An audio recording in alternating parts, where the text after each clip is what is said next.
कोई जवाब नहीं मिलता। डर से मोनिका की सांसें उखड़ रही थी। अपनी उखड़ती सांसों को शांत करके वह वापस अपनी सीट पर आकर बैठ जाती है। अब उसे बस ट्रेन के रुकने का इंतजार था ताकि वो नीचे उतरकर मदद मांग सके और अपने पापा को वहां बुला सके।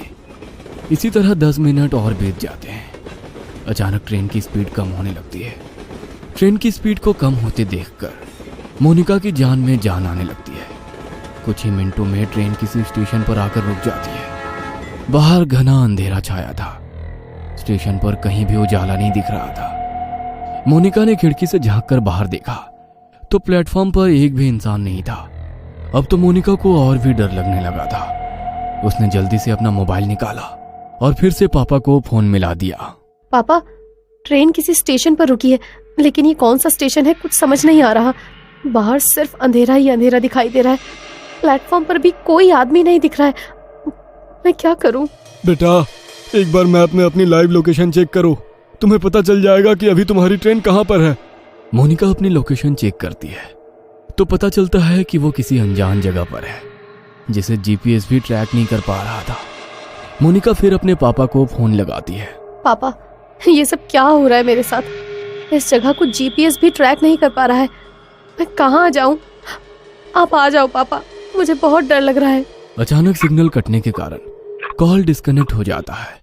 मोनिका स्टेशन पर घूमकर बाहर निकलने का रास्ता ढूंढने लगती है। तभी उसे वहां पर एक बड़ा सा बोर्ड लगा हुआ दिखाई देता है। इस पर जरूर स्टेशन का नाम लिखा होगा। टॉर्च जलाकर देखती हूँ।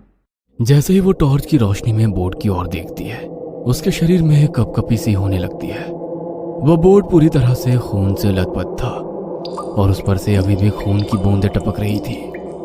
मोनिका घबराकर वहां से भागकर वापस अपनी ट्रेन की ओर आने लगती है कि तभी उसका फोन बजने लगता है। डरो नहीं बेटा, हिम्मत से काम लो। तुम्हारी ट्रेन जिस ट्रैक से आई है उसी ट्रैक पर वापस चलो। देखो आसपास कुछ तो होगा, कोई चर्च, कोई बिल्डिंग, कुछ न कुछ जरूर होगा। तुम कोशिश करो, जैसे ही तुम्हें कुछ भी दिखाई दे तुरंत मुझे बताना।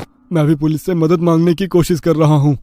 आंसू पोंछकर मोनिका पापा के कहे अनुसार अपोजिट डायरेक्शन में भागने लगती है। ट्रैक पर हर तरफ अंधेरा ही अंधेरा छाया हुआ था। भागते हुए मोनिका को अपने पीछे कई सारे कदमों की आवाजें सुनाई दे रही थी। ऐसा लग रहा था कई सारे लोग उसके पीछे पीछे दौड़ रहे हो।